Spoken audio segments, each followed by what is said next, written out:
guys, selamat datang di Popo Channel. Kali ini kita akan membahas film Bollywood yaitu Force 2. Film ini menceritakan tentang pengkhianatan agen India dengan negaranya sendiri. Pengkhianatan dilakukan dengan membocorkan identitas agen India ke negara Cina. Film diawali dengan pemberian informasi kepada beberapa agen yang salah satunya bernama Haris, dan juga penembakan agen di depan kantor kedutaan India di Cina. Haris yang mendapatkan informasi adanya pengkhianatan langsung mencoba mengirimkan pesan lewat buku kepada sahabatnya di India yang bernama Yash. Haris yang merasa keadaan sudah tidak aman bergegas pergi untuk kembali ke negaranya. Tapi naas, dia harus mati setelah namanya dibocorkan sebagai mata-mata. Oke guys, jadi sekedar info, agen mata-mata India itu dikenal dengan nama RAW atau RAW. Dan kenapa Haris memberikan informasinya kepada Yas yang hanya kepolisian biasa, nggak langsung ke kantornya Rao? Karena Haris merasa Rao sudah tidak aman, dengan kata lain Rao sudah disusupi. Yas yang sudah memecahkan pesan dari Haris langsung pergi ke kantor Rao untuk bertemu pimpinan mereka. Di awal pertemuan, Yas sudah membuat keadaan tegang dan berkata Haris memberikan buku ini kepadaku, bukan pada pimpinan Rao, yang berarti Haris tidak percaya Rao. Hal ini membuat pemimpin Rao marah. Kemudian sang menteri langsung menengahi dan Yas pun mulai menjelaskan maksud dari pesan Haris. Dan isi pesan itu adalah tentang posisi mata-mata yang ada di Budapest. Kemudian Yas meminta langsung untuk pergi ke sana dan menangkap sang agen yang berkhianat. Tapi permintaan itu langsung ditolak karena Yas bukanlah orang Rao dan tidak terlatih ataupun dilatih sebagai mata-mata. Namun Menteri Pertahanan India langsung menyetujuinya karena dia sangat mengenal Yas. Akhirnya Yas pun berangkat dengan catatan dia ditemani anggota Rao untuk membantu dan mengawasinya. Dan anggota itu bernama Kiki. Kiki guys, bukan KKI. Perjalanan ke Budapest pun dimulai. Setelah sampai, mereka langsung pergi ke rumah perlindungan. Yas bertanya kepada Kiki, di mana dia mendapat alamat rumah ini. Kemudian Kiki menjawab, alamat yang didapatkan dari email yang dikirim duta besar langsung kepadanya. Mendengar perkataan Kiki, Yas langsung berlari dan menangkap Kiki untuk keluar rumah. Tapi belum ada yang terjadi. Setelah Kiki bangun dan memarahi Yas, rumah pun meledak dan hancur. Wow. Kiki bertanya kepada Yas, bagaimana kau bisa tahu kalau di rumah itu ada bom? Yas berkata, jika dia bisa tahu nama mata-mata, maka hal kecil baginya untuk meretas email duta besar. Ya, masuk akal sih ya. Oke, lanjut. Akhirnya mereka menginap di hotel. Dan di hotel, Kiki mulai mencari data para mata-mata yang ada di India. Sedangkan Yas pergi langsung ke lapangan untuk membaur bersama para mata-mata. Jadi ada perbedaan mendasar gitu guys antara kerja polisi sama agen RAW di sini ya. Kalau polisi itu terjun langsung gitu, dia kasarnya dibilangnya mungkin intel kali ya. Sedangkan RAW ini mecahan kasus dengan data yang dia punya gitu. Setelah mencari fakta selama semalaman, akhirnya Iyas pulang dari diskotik.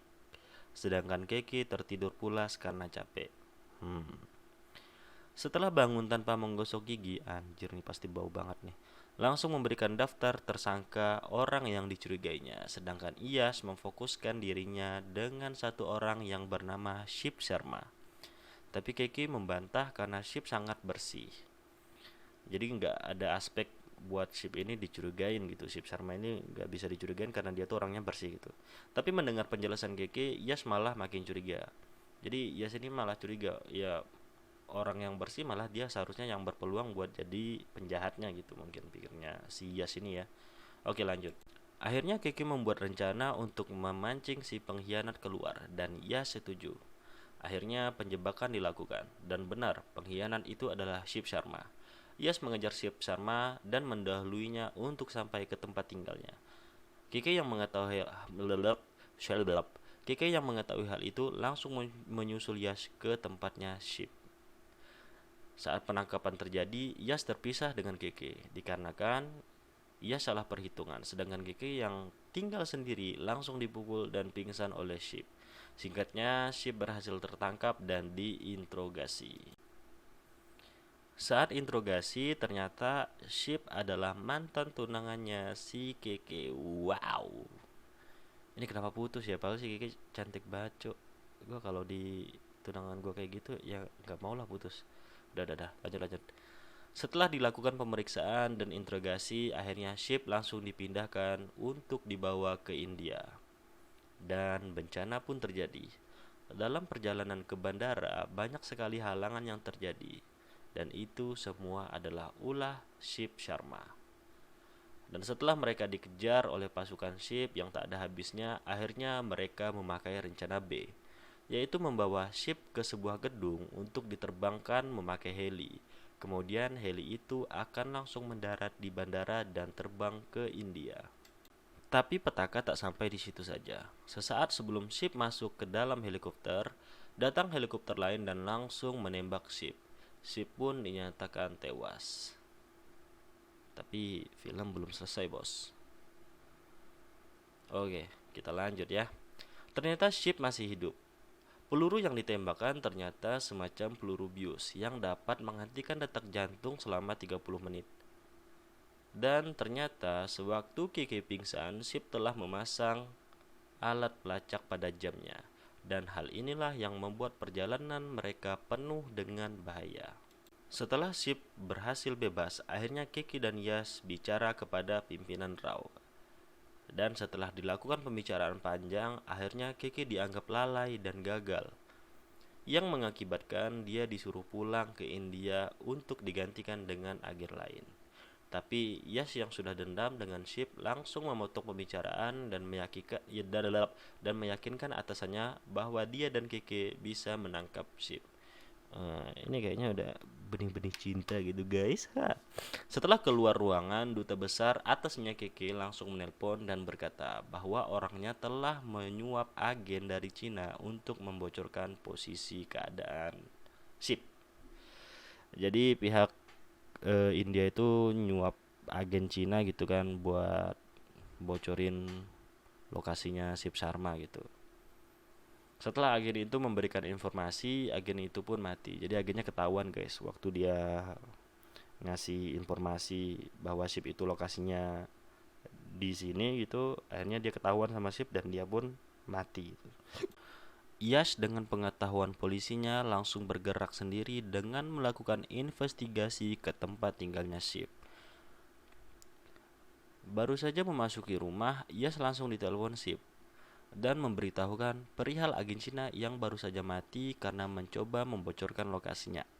Asli, ini Ship orangnya pintar, licik, komplit lah. Sayang dia jadi penjahat anjir.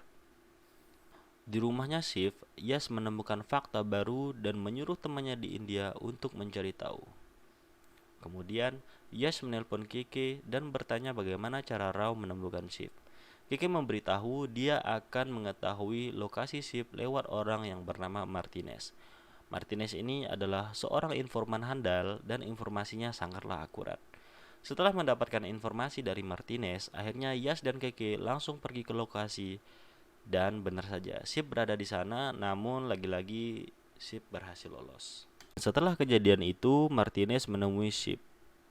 Dan Martinez berkata, "Kenapa kau kembali?" Ship menjawab, "Dari informasinya mereka haruslah melihatku. Dan setelah mereka melihatku, mereka akan mempercayai kata-katamu 100%. Anjir, ini orang pintar banget. Jadi guys, sebenarnya Martinez ini orang suruhannya Shift gitu ya. Shift jadi ngarahin agar Keke dan Yas ini bertemu dengan Martinez. Jadi omongannya Martinez itu bakalan dipercaya Keke sama Yas kalau benar-benar mereka melihat Shift gitu. Emang udah direncanain gitu. Asli ini keren banget.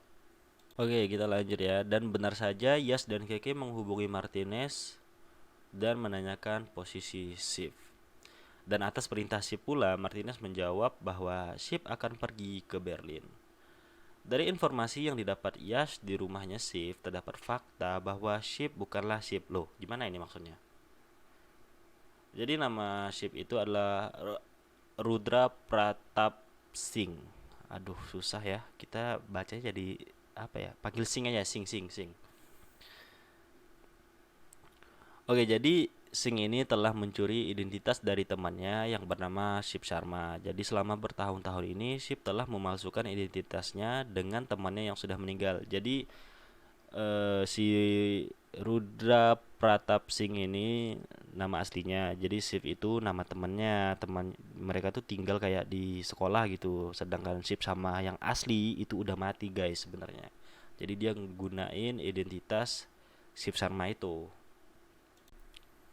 Dan fakta yang lebih mencengangkan lagi, ayahnya Singh adalah seorang agen RAW yang tertangkap oleh Badan Intelijen Cina. Jadi guys, di dunia mata-mata itu jika kita atau mata-mata ketahuan, maka negara nggak akan ngakuin kita gitu, malah akan menjelek-jelekan kita. Jadi bisa dikatakan Singh ini dendam, jadi pengen balas negaranya gitu dengan cara memberitahu siapa saja agen rahasia Cina agen rahasia India yang ada di Cina gitu. Di scene, Singh duduk dan membayangkan keluarganya hancur sewaktu ayahnya meninggal. Ayahnya dicap sebagai pengkhianat negara dan ibunya bunuh diri di depan mata adik dan dia.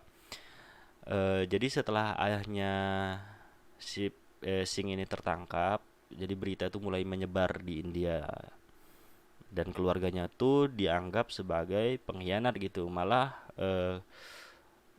pembesar-pembesar India itu bilang bahwa orang tuanya Sip ini menjual informasi India ke Cina, padahal sebenarnya kebalikannya gitu. Ayahnya udah ngabdiin diri selama 30 tahun dengan negaranya, tapi begitu dia tertangkap, kayak negaranya itu cuci tangan gitulah.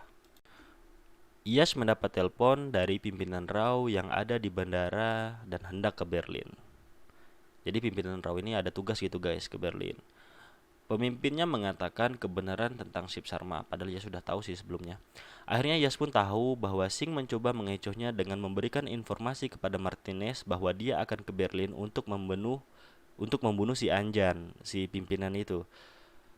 Padahal tujuan Singh adalah Menteri HRD yang akan melakukan kunjungan ke Budapest, yaitu Brijesh Verma. Nah, ini kita panggil Verma aja gitu. Karena menteri inilah yang memberikan pidato bahwa ayahnya Singh adalah seorang pengkhianat yang menjual informasi negara India ke negara Cina. Akhirnya hari eksekusi pun tiba. Singh memandangi foto ayahnya dan menyamar sebagai keamanan saat acara kunjungan berlangsung. Yas dan Keke langsung bergegas ke tempat pertemuan dan Keke bertanya kepada Yas bagaimana cara menangkap Singh. Yas berkata, kita akan menangkap Singh dengan menembak menteri. What the hell, gimana ini maksudnya, masa menteri yang ditembak? Dan Keke akan melakukannya. Rencana berjalan sesuai prediksi. Keke berhasil menyelamatkan menteri sedangkan Yas membereskan anak buah Singh dan langsung menuju Keke dan menteri. Saat hampir membunuh menteri, Singh dihalangi oleh Keke. Singh mengungkapkan dendamnya kepada sang menteri di depan Keke. Dan bahkan dia berkata, biarpun harus membunuh 100 keluarga, dia akan melakukannya untuk mendapatkan menteri. Anjir, cool banget sih ini. Kayak epic gitu. Yas datang dan langsung menembak Singh. Menteri pun merasa lega dan Yas pun langsung menodongkan senjatanya kepada menteri dan meminta menteri mengakui mereka sebagai pahlawan bangsa atau aku akan membunuhmu. Jadi Yas ini kayak respect juga gitu dengan si Ship Sharma alias Singh ini gitu. Jadi dia habis ngebunuh si Ship Sharma ini, dia langsung nodongin senjatanya ke menteri dan bilang bahwa agen-agen yang mati itu harus kau akui sebagai pahlawan gitu. Jadi jangan sebagai penjahat negara gitu. Bagus juga, jadi dia secara nggak langsung respect juga gitu. Oke, kita lanjut ya, dan ini endingnya nih.